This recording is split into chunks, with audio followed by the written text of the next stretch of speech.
Nagulantang po ang buong sambayanan dahil sa matinding revelasyon na pinasabog ni Senador Amy Marcos.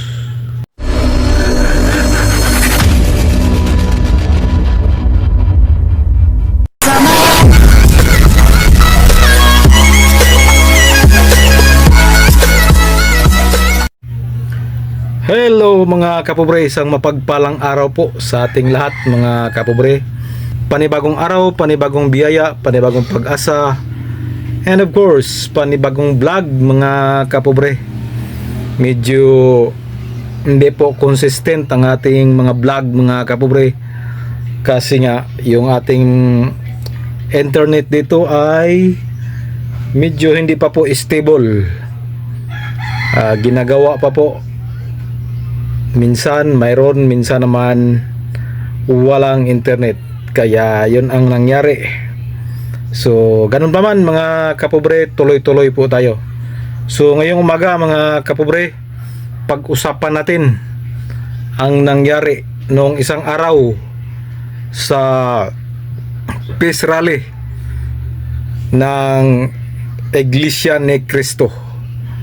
So nagulantang po ang buong sambayanan mga kapobre noong magsalita si Senador Amy Marcos po, dahil po isa pong matinding pasabog ang kanyang pinakawalan.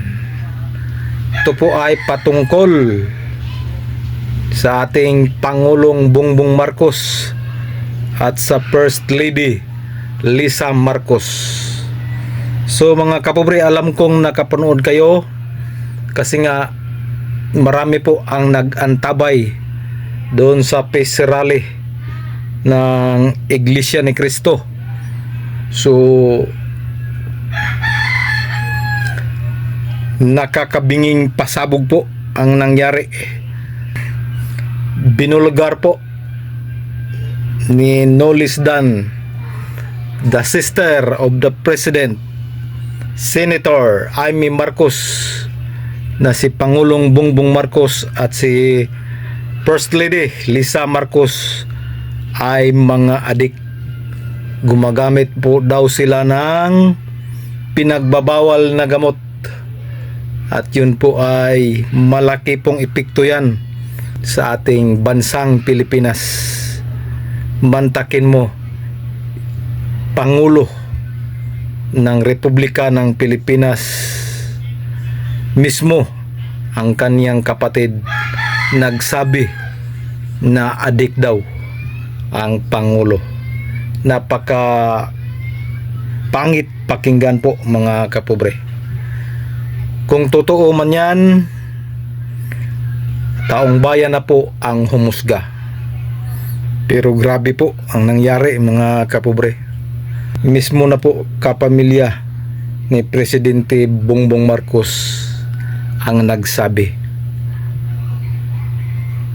Di natin alam kung ano ang motibo ni Senador Amy Marcos, or gusto lang niyang isiwalat sa publiko ang mga pangyayari sa loob ng kanilang pamilya.